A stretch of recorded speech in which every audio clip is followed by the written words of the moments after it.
হামের কারণে টিকার অভাবে যে ৩৪৩ জন শিশু মৃত্যুবরণ করেছেন বলে পত্রিকায় সংবাদ প্রকাশিত হয়েছে, তাদের পরিবারকে কেন পর্যাপ্ত ক্ষতিপূরণ প্রদান করা হবে না। উনি একটা নির্দিষ্ট অঙ্কের কথা লিখেছিলেন, কিন্তু পরবর্তীতে আদালত বলেছেন যে কেন পর্যাপ্ত ক্ষতিপূরণ দেওয়া হবে না।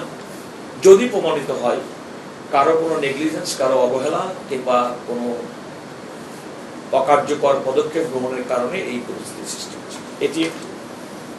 দ্বিতীয়ত হচ্ছে, তিনি আমাদের দেশে আরেকটি আইন আছে 2018 সালের সংক্রামক ব্যাধি আইন, সেই আইন অনুযায়ী কেন এই ধরনের হাম সহ অন্যান্য যে সমস্ত শিশুদের জন্য রোগ হয়ে থাকে এবং সে সমস্ত রোগগুলো প্রতিরোধের জন্য কেন কার্যকরী পদক্ষেপ গ্রহণ করা হবে না, এই মর্মে সরকারের কাছে রুল জারি করেছে। আদালতের এই আদেশটি আমার মনে হয় যে সমস্ত সরকারের গৃহীত পদক্ষেপের সঙ্গে পরিপূরক হবে, এটা কোনো বৈপরীত্য হওয়ার কোনো সুযোগ নেই। কারণ সরকার যদি আইডল বসে থাকতো, কোনো কাজ না করতো, তাহলে আপনি বলতে পারতেন। আপনারা নিজেরাই বলছেন যে সরকার অত্যন্ত দ্রুততম সময়ের মধ্যে ভ্যাকসিন এনে মানুষকে, বাচ্চাদেরকে দিয়ে বাচ্চাদের এই মহামারী থেকে, হাম মহামারী থেকে জাতিকে রক্ষা করেছে। আপনারা নিজেরাই যেহেতু বলছেন, সুতরাং আমার মনে হয় সরকারের পক্ষ থেকে স্বচ্ছতার কোনো অভাব নেই, সরকারের পক্ষ থেকে আন্তরিকতার কোনো অভাব নেই, কার্যক্রমের কোনো ঘাটতি নেই, যে কারণে দ্রুততম সময়ের মধ্যে হামের প্রাদুর্ভাব কমে এসেছে, শিশু মৃত্যুর হার কমেছে, মানুষের মধ্যে স্বস্তি ফিরে আসছে।